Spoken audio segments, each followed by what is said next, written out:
We have a third generation C Corp that won a 25-year lawsuit.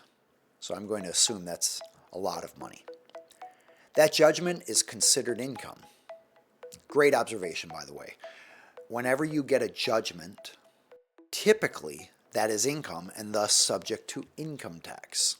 Now, the only time it wouldn't be is if it is compensation for harm, and that then gets into certain tax rules and how that was reported to the IRS in prior years. But I'm just going to take as true the assumption that in this scenario, the judgment is going to be large and subject to income tax. I'll proceed with the question. We no longer want to continue with the business and what we've done in the past. The company has a lot of income coming in from the judgment. Would you advise us to let the C Corp be a holding company and make any new investment in an LLC under it, or switch to an S Corp? The first question in the analysis is, should you have a new company or keep using your existing company? The second question is, should that new company be a C Corp or not? And the third question is, should the new company be an S Corp or LLC? So first, should you set up a new company? You may not be able to.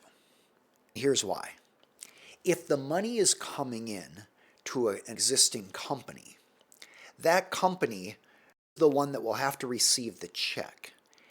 And if that company has creditors out there that it owes money to, then some of that money will have to be paid out there. You can't just move all of the money to a separate LLC and have it be protected from creditors of the original company.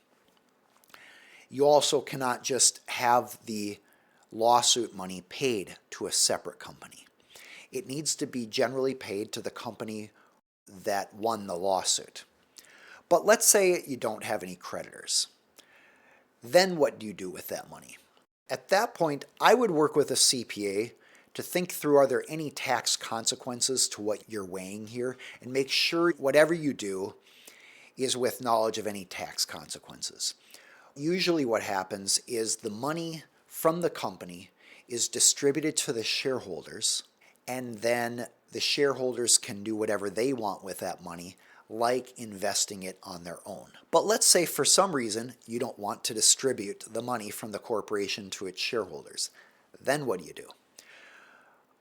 Well, if the corporation is concerned that it might have some liability later that could put that money at risk, like let's say a customer could come from 3 years later and sue the company, the corporation may not want to have that money sitting there exposed to creditors who would come down the road. What you may want to do then is transfer the money to a separate business. There are going to be what's called look-back periods. That means if you transfer the money and a creditor sues the original company, the creditor might be able to have the court pull that money back, which is called disgorgement.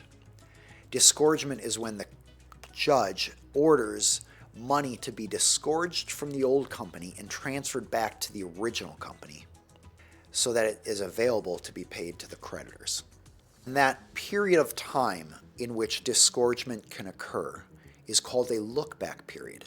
It's the period of time in which a judge can look back and say, hey, do I want to undo a transaction? But you might as well get the money into the new company and work with an attorney on this so that it's done right, so that hopefully the look-back period passes before some new creditor comes along and makes a claim, and then you now have that large amount of money exposed. Now the question then is, should that entity be an LLC, S Corp, or C Corp? Usually you don't pick C Corp because it gets double taxation. You're probably going to have it be an S Corp or an LLC.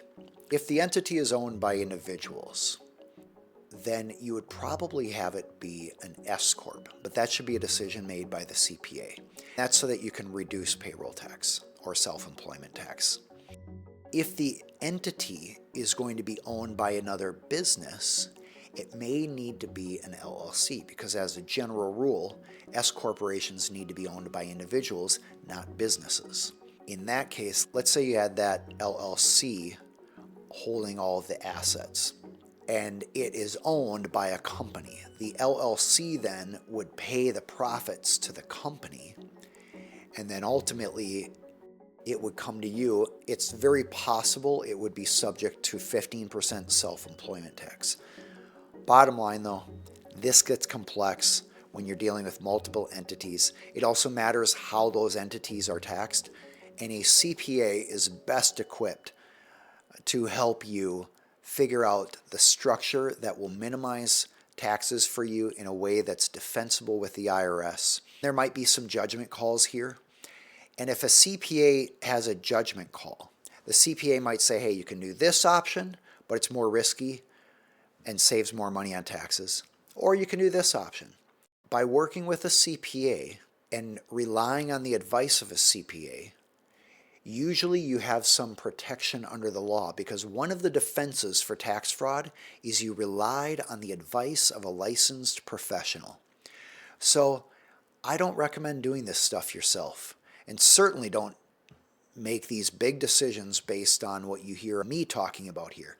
The reason I'm explaining all this today is so you can get a framework for how these decisions are made and identify what topics to bring up with the professionals that you work with. I would work with a licensed CPA who deals with small business owners. Ask that CPA to put together a plan for you. By the way, it's not going to cost that much to get some recommendations from a CPA. I would think for less than $1,000 in CPA hourly time, you would have 1 or 2 meetings with a CPA, and the CPA could come up with a very specific plan for how to do this. The cost to implement it might be a couple $1,000s more, but that is minimal compared to the risk of doing things wrong and either having a huge tax bill or liability for tax fraud or not paying the proper tax amount. You are welcome to subscribe to our little reminder email system at aaronhall.com/free. I'm Aaron Hall, an attorney for business owners and entrepreneurial companies. As I always say, before you rely on any of this, consult with an attorney. It's my hope that you use these questions to identify topics and questions to bring up with your attorney.